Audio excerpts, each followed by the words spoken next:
Welcome! Today, we're diving into the fascinating world of gerunds and infinitives.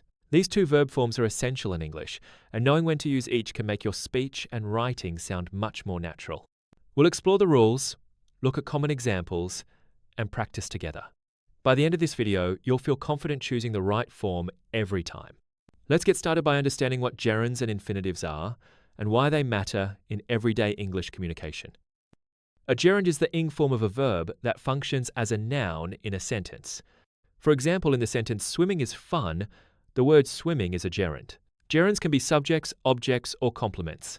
They are commonly used after certain verbs, prepositions, and expressions. Understanding gerunds is the first step to mastering English verb forms.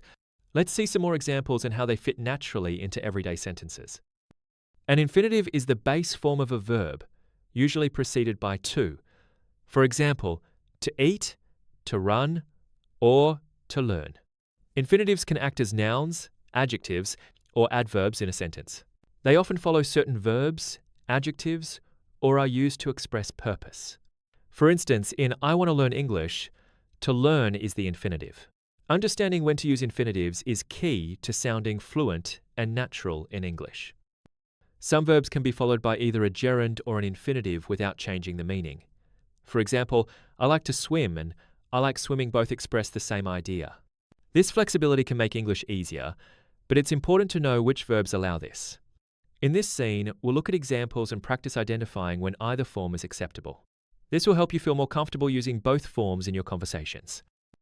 Let's put your knowledge to the test. Here are some sentences where you need to choose the correct form, gerund or infinitive. For example, I don't like up early in the morning. The correct answers are to get or getting. Try to fill in the blanks as we go through each example. This practice will reinforce your understanding and help you remember the rules more easily. Some verbs are almost always followed by gerunds. For example, enjoy, mind, and suggest. You would say, I enjoy swimming. Would you mind moving a bit? And she suggested seeing a doctor. Notice how the chunning form follows these verbs. Memorizing these common patterns will help you avoid mistakes and sound more natural. Other verbs are usually followed by infinitives. For example, want, need, and decide. You would say, I want to learn, he needs to go, and they decided to wait. The to plus base verb form is used after these verbs. Learning these patterns will make your English more accurate and fluent. A key rule in English is that after a preposition, you almost always use a gerund.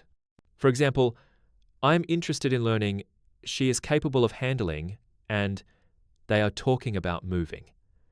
Remember, after words like in, of, and about, use the ing form. This rule is simple but very important for speaking and writing correctly. Infinitives can also function as adjectives, giving more information about a noun or pronoun. For example, this is a good place to start reading, or find a friend to help you study. In these sentences, the infinitive describes the noun, telling us more about it.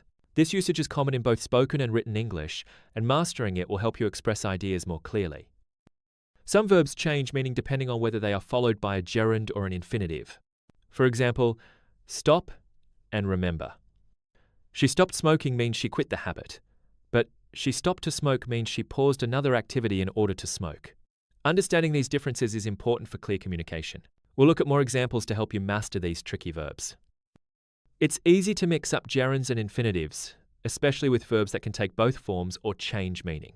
To avoid mistakes, memorize common verb patterns, pay attention to prepositions, and practice with real sentences. If you're unsure, check a reliable grammar resource or ask a teacher. With regular practice, you'll soon use gerunds and infinitives naturally and confidently. Congratulations! You've learned the key differences between gerunds and infinitives, common patterns, and important exceptions. Remember to practice using both forms in your speaking and writing. The more you use them, the more natural they'll become. Keep exploring English grammar and don't hesitate to revisit this video whenever you need a refresher. Thanks for watching and happy learning.